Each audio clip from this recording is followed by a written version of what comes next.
سلام و وقت بخیر خدمت دوستان همراه و دوستان عزیز. با آموزش این دمپایی رو فرشی بچگونه در خدمتون هستم. امیدوارم که ببافید و لذت ببرید. طرحش طرح آدم برفی هست. من برای این دمپایی یه بندینک گذاشتم که از پای بچه بیرون نیاد و برای زیرش هم با فوم کفی درست کردم و به کفی که با بافته بودم، با کامو بافته بودم چسبوندم و این سایزی که دارم میبافم برای سایز بچه های 1 ساله هست. ما برای بافتش نیاز داریم به 4 تا از این کفی ها که دوتا رو هم دیگه وصل میشه و بعد از اینکه وصل شد چسب زده میشه و این فومی رو که به صورت زیره درش آوردیم و بهش میچسبونیم. هم کارو محکم‌تر میکنه و هم اینکه یک شیکی و یک ایستایی خوبی رو به کارمون میده. شما میتونید این بندینک رو نذارید و میتونید از این فوم هم استفاده نکنید. این به دلخواه هست. خب برای بافتش من دارم از نخ اکریل تاب استفاده میکنم. شما هم میتونید از هر نخی که در دسترستون هست استفاده کنید. من اول گره اولیه رو میزنم، بعد از اون 23 تا زنجیره میزنم. 2 3 4 5 6 7 8 23 تا زنجیره رو زدم. بعد از اینکه 23 تا زنجیره زدم انگشتم روی 23 زنجیره نگه میدارم و 2 تا دیگه زنجیره میزنم. بعد برای بافت میام هم رو همون زنجیره‌ای که با انگشت نگه داشته بودم و به بافت پای کوتاه میزنم. خب یه دونه من 11 تا پای کوتاه باید ببافم. 2 تا 3 تا 11 تا پای کوتاه.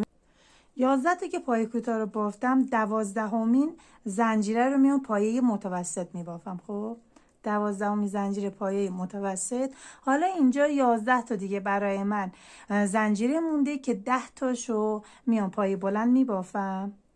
خب روی هر کدوم از این زنجیرها میام یه دونه پایه بلند میبافم تا 10 تا زنجیره. 1 2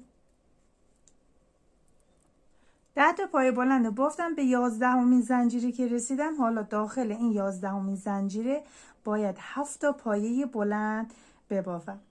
1 2 3 4 5 6 و 7. اینم 7 میخوام. 7 پایه بلندمو که بافتم، حالا از اینجا ببینیم روی هر کدوم از این پایه بلندایی که من دارم بالاشون باید یه دونه پایه بلند دیگه ببافید تا 10 تا پایه بلند. پس الان روی این یه دونه پایه بلند یه پایه بلند میبافم. روی پایه بلند بعدی هم یه دونه پایه بلند و تا 10 تا پایه بلند رو میبافم. 10 تا پایه بلند رو بافتم. حالا روی 11مین پایه بلند یه دونه پایه متوسط میبافم که پایه متوسط هم میفته رو همون پایه متوسطی که این ور بافتم داشتم. حالا 11 تای دیگه من اینجا زنجیره دارم و داخل هر 11 تا میام یه دونه پایه کوتاه میبافم. پای کوتاه این سمت هم بافتم. رسیدم به اون فضای 2 زنجیره‌ای که اول رجیمون 2 تا زنجیره زده بودیم. خب میریم داخل همون 2 زنجیره که زده بودم و اونجا 2 تا پایه کوتاه میبافم. 1 و 2. 2 تا پایه کوتاهی که بافتم به دومین زنجیره‌ای که داشتیم یه پایه بست میزنم. خب پایه بستی که زدم، حالا اینجا میام 2 تا زنجیره 3 تا زنجیره میزنم و همون جایی که زنجیرها رو زدم اونجا یه دونه پایه بلند میبافم. میشه یعنی 2 تا که با همون زنجیره میشه 2 تا پایه ما الان اینجا زدیم. خب حالا بعدی یه پایه بلند تک. حالا داخل تک تک این زنجیرهایی که اینجا داریم یه پایه بلند تک میبافیم. روی این پایه متوسطی هم که داشتیم هم باز پایه بلند میبافیم تا میرسیم به این اولین پایه‌ای که هفتایی زدیم تا به اون اولین پایه برسیم. من تا این قسمت که 7 پایه‌مون رو بافتیم رسیدم و حالا اینجا بالای تک تک این پایه هایی که اینجا دارم باید 2 تا پایه بلند تو یه زنجیره ببافم، یعنی 14 تا من باید اینجا پایه بلند داشته باشم.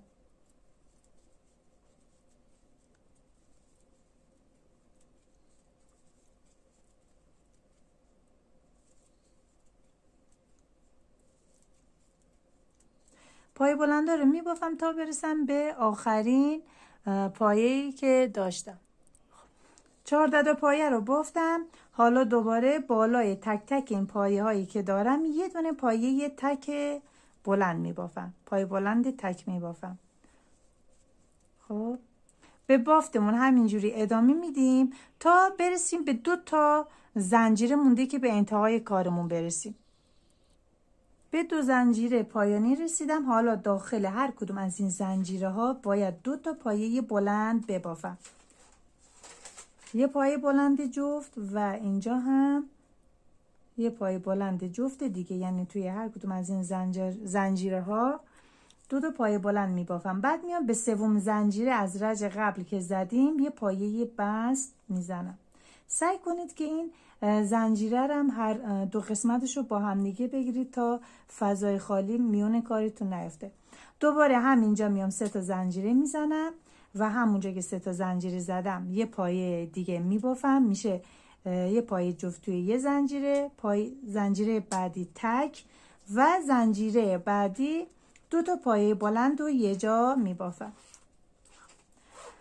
بعد از این میاد دوباره میونه بالای این زنجیرهایی که داریم داخلشون همه رو یه دونه پایه بلند میبافم تا برسم به اولین پایه جفتی که سمت پنجه پا دارم.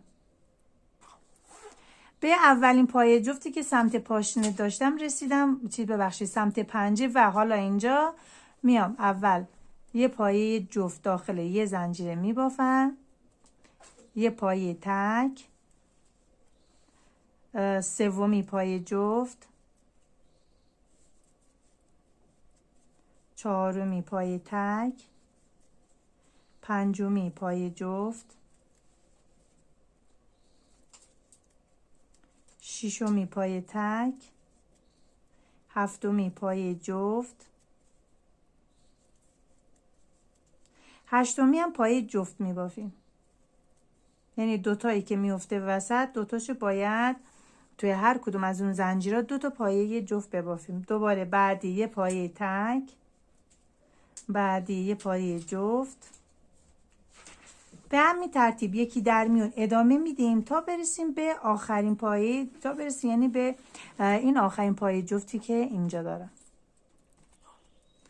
خب تا آخرین پایه 2 پایه‌ای که من اینجا داشتم رو یکی در میون یه دونه تک یه دونه جفت بافتم و حالا از اینجا دیگه باید پایه هامو به صورت تکی ببافم تا برسم به اولین پایه جفتی که من سمت پاشنم دارم. خب تا اینجا اینجا اولین پایه جفتی که اینجا دارم تا این بالا من باید یکی یکی پایه های بلند رو ببافم. رسیدم به اولین پایه جفتی که سمت پاشنه دارم و اونجا برای شروع بافتش 2 تا پایه توی یه زنجیره، بعدی تک، دوباره بعدی جفت و بعدی تک. خب میام به اون 3 زنجیره که از شروع رجمون بافتم یه دونه پایه بست میزنم. خب پایه بست رو میزنم و دوباره میام 3 تا زنجیره میزنم. حالا این رج، خب این 3 تا زنجیره که زدم دیگه اونجا نمیبافم، میام رو دونه بعدی، رو زنجیره بعدی یه دونه پایه تک میبافم، یعنی یه پایه تک و 2 پایه تک. حالا سومی رو میام یه پایه جفت میبافم. خب دوباره چهارمی یه پایه تک، پنجمی یه پایه تک، ششمی یه پایه جفت. پای جفتمون رو که بافتم دوباره و توی داخل هر کدوم از این زنجیرها یه دونه پای تک میبافم تا برسم به اولین پایه جفتی که سمت پنجه دارم. رسیدم به اولین پای جفتی که سمت پنجه پا بافتم و میام اینجا یه پا روش میام یه دونه پای تک و دومی هم یه پای تک. خب حالا بعد از اون میام یه دونه پایه جفت میبافم،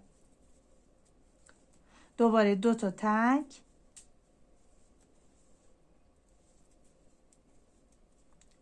بعدی جفت. یعنی این رنج 2 تا در میون ما پایه جفت داشتیم، یه تک، دومی تک، سومی جفت. دوباره یه تک، 2 تا تک و این سومیه رو میایم جفت میبافیم.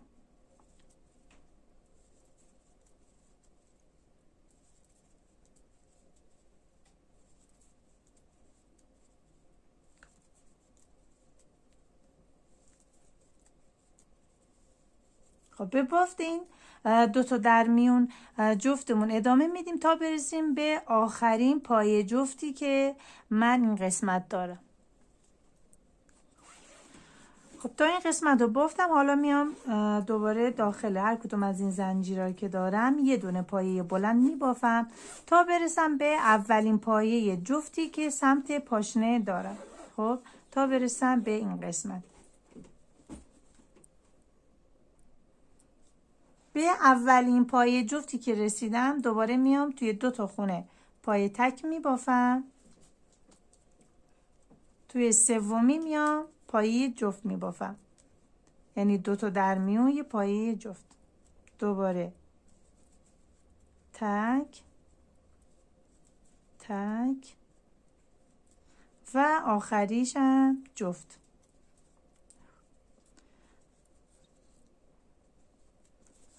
آخرین پایه رم که بافتم میام به این 3 زنجیره‌ای که از رج قبل داشتم یه پایه بست میزنم.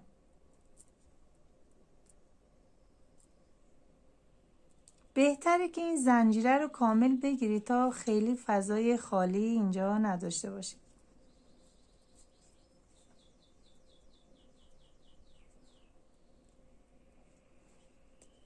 خیلی بافت کفی من تموم شد و اندازه این یه دونه کفی که بافته بودم در اومد. نخمو قطع میکنم و اضافه نخ رو میبرم پشت کفی و وسط این بافتم ردش میکنم تا محکم شه. خب بعد از این میام این کفی، ما گفتیم برای هر یه لنگ پاپوش 2 تا کفی نیاز داریم. خب میایم این سمت پشت رو به هم دیگه میچسبونیم. خب سمت پشت کفی رو به هم دیگه میچسبونیم و پایه بست این 2 تا رو به هم دیگه وصلش میکنم. حالا خاصی میتونید پایه کوتاه هم استفاده کنید. یه زنجیر از بالا، یه زنجیر از پایین و یه نخ میگیرم و یه پایه بست میزنم. دوباره یه زنجیر از بالا، یه زنجیر از پایین، یه نخ میگیرم، یه پایه بست میزنم. به همین ترتیب ادامه میدم تا دورم کامل شه.